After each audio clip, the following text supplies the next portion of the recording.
Nos destaques do Panorama CBN, o governo de São Paulo confirma 14 mortes por policiais no litoral. Tarcísio de Freitas diz que números divulgados pela ouvidoria das polícias são falsos.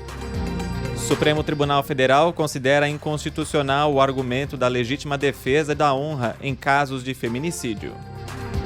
Ex-diretor da ABIN diz que avisou o ex-ministro do Gabinete de Segurança Institucional sobre risco de atos golpistas. Panorama CBN. Eu sou Leandro Gouveia, a Juliana Prado está de férias. Enquanto isso, eu vou te contar em menos de 30 minutos tudo o que foi notícia nesta terça-feira, dia 1º de agosto de 2023.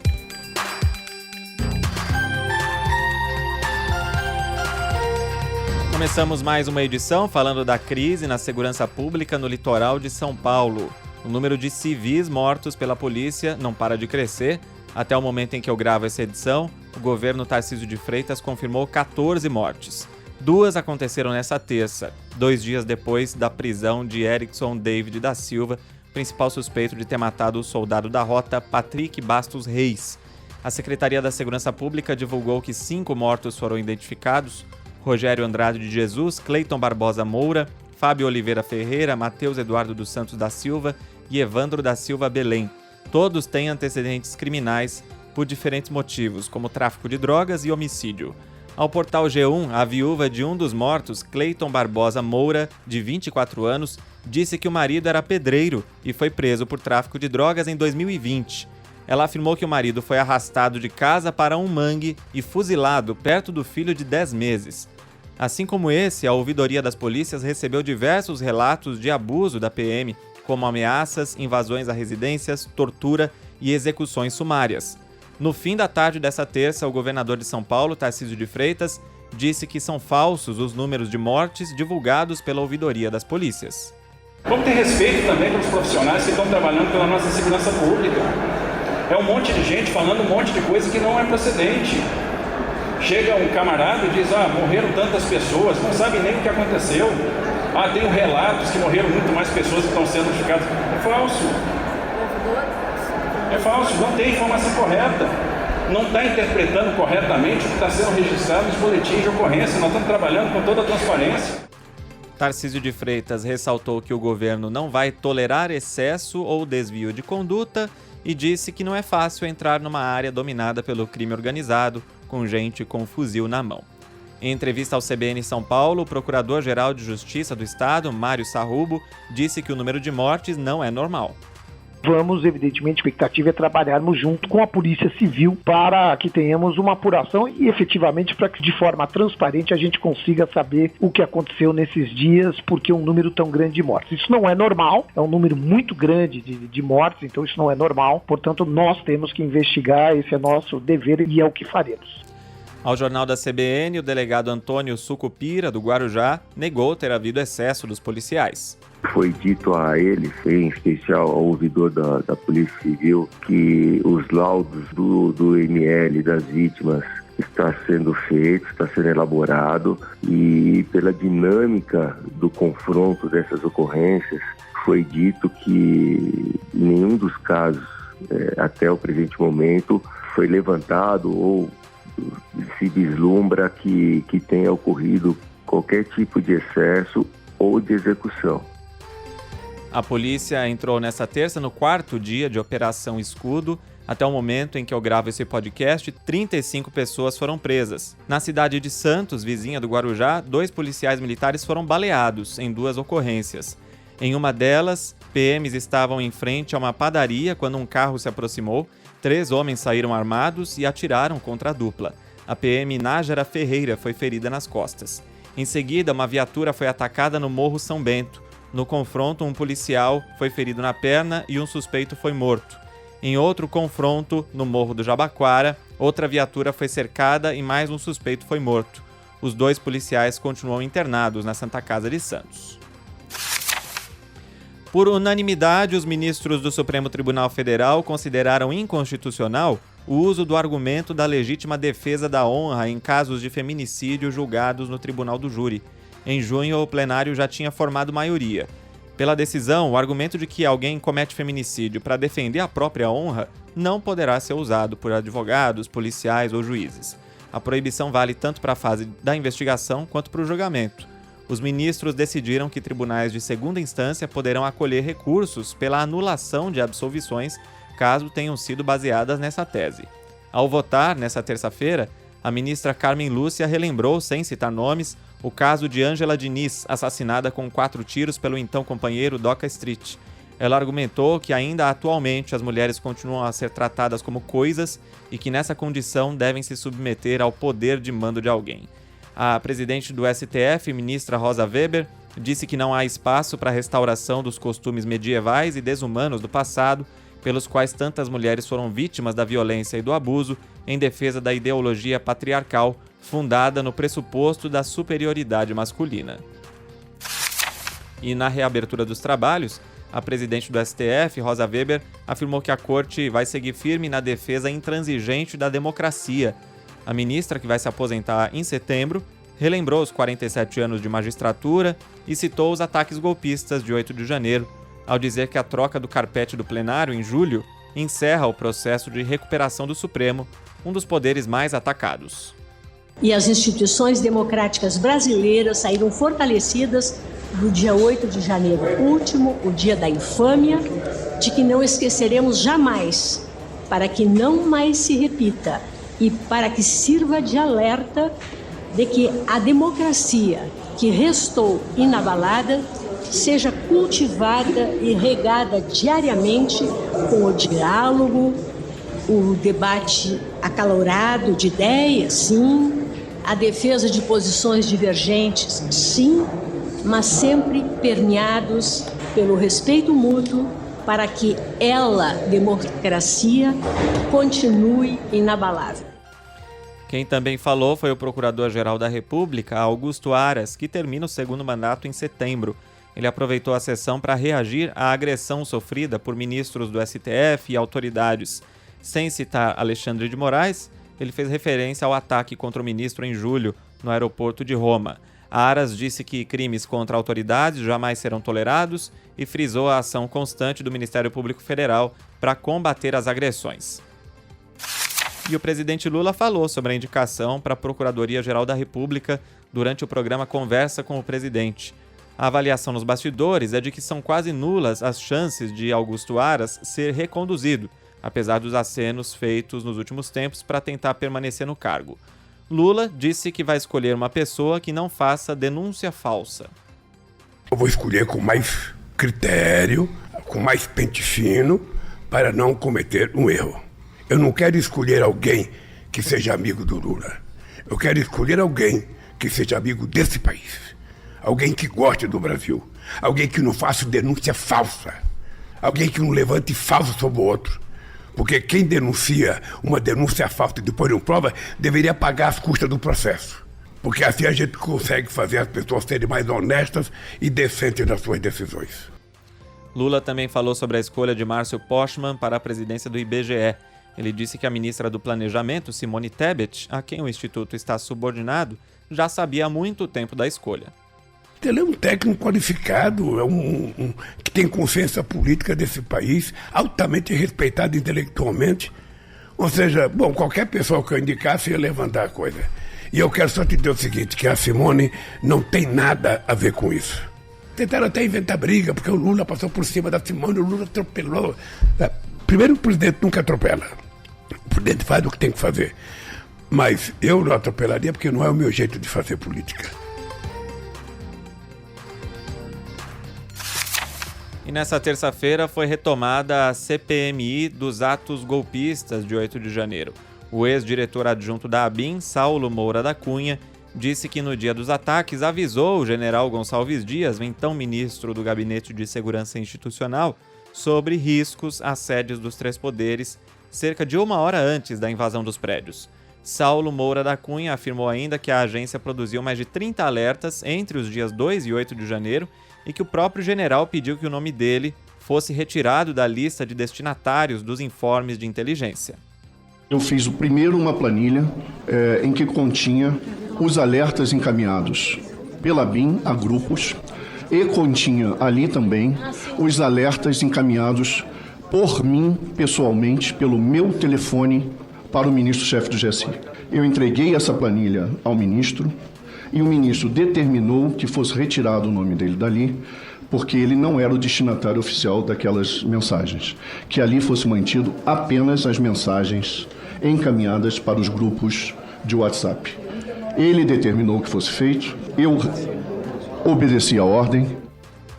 O presidente da CPMI, deputado Arthur Maia, atendendo a um pedido da oposição, determinou a apuração do relatório do COAF, que mostrou movimentações financeiras atípicas do ex-ajudante de ordens de Bolsonaro, Mauro Cid, e também recursos recebidos pelo ex-presidente Jair Bolsonaro, que somam cerca de 17 milhões de reais.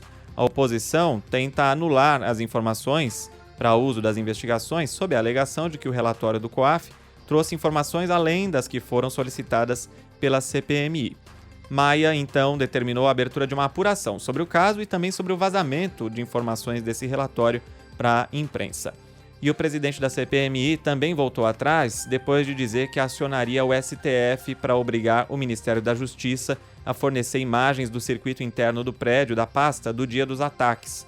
Arthur Maia disse que primeiro vai fazer um pedido de reconsideração ao ministro da Justiça, Flávio Dino, para que ele entregue as imagens em 48 horas. Dino já tinha negado o compartilhamento das imagens, alegando que o material faz parte de um inquérito que está em sigilo no STF. A CPI do MST aprovou a convocação do ministro da Casa Civil, Rui Costa. Nos bastidores, comenta-se que o governo temia a convocação dele, porque o ex-governador da Bahia não tem uma boa relação com o movimento. Na época, um ex-secretário de Rui Costa foi acusado de não receber integrantes do MST.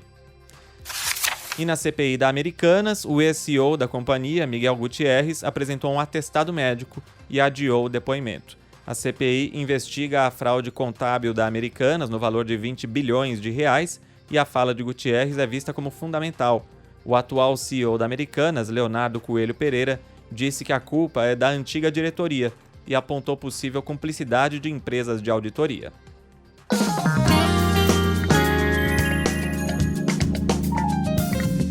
A produção industrial brasileira subiu 0,1% em junho na comparação com maio. Apenas uma das 4 grandes categorias econômicas e 7 dos 25 ramos pesquisados pelo IBGE tiveram crescimento. No ano, a indústria acumula taxa negativa de 0,3% em relação ao mesmo período de 2022. O principal índice da Bolsa de Valores de São Paulo fechou em queda de 0,57% aos 121.248 pontos. O dólar comercial subiu 1,48% e vale R$ 4,79. O euro vale R$ 5,25, com alta de 1,16%.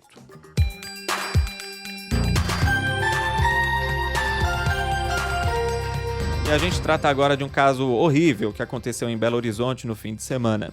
Uma mulher de 22 anos foi assistir a um show no Mineirão no sábado. Ela pegou um carro por aplicativo e apagou durante a corrida. O motorista, depois de tocar o interfone, deixou a mulher inconsciente na calçada de casa. Minutos depois, um homem a carregou até um campo de futebol a 3 quilômetros dali e depois de 3 horas deixou o local sozinho. A mulher foi encontrada desacordada na manhã de domingo, seminua, e foi levada para um hospital, onde exames confirmaram o estupro. Ela está sendo medicada e passou por atendimento psicológico depois do crime. Kelly Rodrigues, irmã da vítima, disse à CBN que o irmão dela tem sofrido ataques nas redes sociais por não ter atendido a porta. Ela afirma que ele estava doente e tomando remédios que afetam o sono, e além disso, o interfone não estava funcionando. O meu irmão, de 20 anos, que morava com ela, eles estão crucificando ele na internet, porque ele não acordou. Ele mora no apartamento atrás do prédio, o prédio tem um fundo muito grande, não dava para ele escutar nada que estava acontecendo na rua. Ele não escutou o telefone tocando, ele passou o dia, tem asma, ele passou o dia sendo medicado no hospital, com antialérgico, com remédio que dá sono. E o rapaz também que colocou ela no aplicativo, ele é um rapaz de bem, é um rapaz, ele tem 20 anos, ele acompanhou a corrida e ele compartilhou para o meu irmão, só que o meu irmão não viu. O homem preso em flagrante, suspeito de ter cometido o estupro, foi encaminhado ao sistema prisional e a audiência de custódia acontece neste momento em que eu gravo o podcast para confirmar ou não a prisão dele. Ele responde a princípio por estupro de vulnerável. O motorista de aplicativo ainda é aguardado na delegacia para prestar depoimento. A empresa 99, responsável pelo aplicativo de transporte, disse que fez o bloqueio preventivo do motorista. Um francês famoso por escalar prédios, torres e monumentos ao redor do mundo morreu ao supostamente cair de um prédio residencial em Hong Kong. São informações da imprensa local de que trata-se de Remy Lucidi, de 30 anos. A polícia de Hong Kong disse que o corpo foi encontrado em um pátio na área nobre da cidade. Ainda de acordo com a mídia local, citando uma fonte não identificada, ele foi visto pela última vez com vida batendo na janela de uma cobertura no 68º andar de uma torre residencial na noite de quinta-feira. Uma correção sobre a edição de ontem. Eu disse que o número de mortos em um atentado durante um comício de um partido islâmico no Paquistão tinha subido para 54. Na verdade, o número é 45. E depois disso, o Estado Islâmico assumiu a autoria do ataque.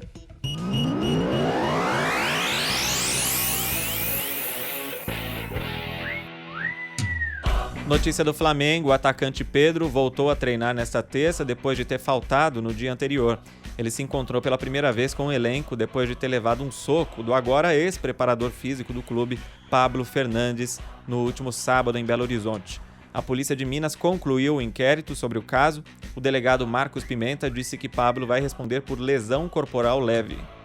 Todas as pessoas foram ouvidas, os testemunhos, os relatos dos jogadores do Flamengo são uníssonos em apontar que realmente o preparador físico desferiu um soco contra Pedro. Pedro representou criminalmente e em seguida foi levado até o IML da Polícia Civil de Minas Gerais, onde o médico legista diagnosticou pequenas lesões na face e no interior da boca. Os autos foram condensados em um termo circunstanciado de ocorrência. A previsão da pena é de 3 meses a 1 ano. Pablo Fernandes agrediu Pedro no vestiário da Arena Independência depois do jogo contra o Atlético Mineiro, questionando por que o atleta tinha abandonado o aquecimento na beira do gramado nos minutos finais de jogo.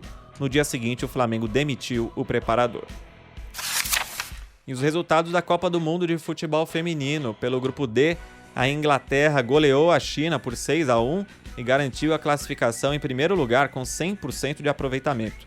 A outra vaga ficou com a Dinamarca, que ganhou do Haiti por 2-0. Mais cedo, pelo grupo E, a Holanda aplicou a maior goleada até agora do Mundial, 7-0 sobre o Vietnã, e ficou na primeira posição. Estados Unidos se classificou em segundo lugar, depois de empatar com Portugal por 0-0. E nessa quarta tem Brasil e Jamaica às 7 da manhã. O Brasil precisa vencer para passar para a próxima fase. Panorama CBN. Termina aqui mais uma edição do podcast. Para saber mais sobre o que você ouviu aqui e outros temas que ainda estão surgindo agora, acesse o site ou aplicativo da CBN e ouça a versão completa de entrevistas e reportagens feitas pelos nossos jornalistas que estão em diversas cidades do país. Se você gosta do Panorama, aproveita para compartilhar o link com os amigos. Além disso, você pode seguir, comentar e dar 5 estrelas no Spotify, seguir a gente no Apple Podcasts, favoritar na Deezer, se inscrever no Google Podcasts, se inscrever e dar like no Castbox, seguir também no Amazon Music e colocar como resumo de notícias na sua rotina de bom dia ou boa noite na Alexa. Também me conta o que achou da edição de hoje. Você pode entrar em contato comigo pelo e-mail leandro.gouveia@cbn.com.br ou pelo Instagram. Foi por lá que me mandou uma mensagem o Jackson Guimarães, que fala de Florianópolis. Deu boas-vindas aqui ao Panorama CBN, falou que gostou muito do episódio de ontem e que a gente vai estar junto enquanto a Ju Prado está de férias. Um alô aí para todo mundo de Florianópolis na audiência do Panorama CBN. A produção e o roteiro do podcast são feitos por mim e a edição e a sonorização pelo Anderson Wendel. Amanhã tem mais Panorama de manhã com a Natália Furtado e eu volto à noite. Até lá.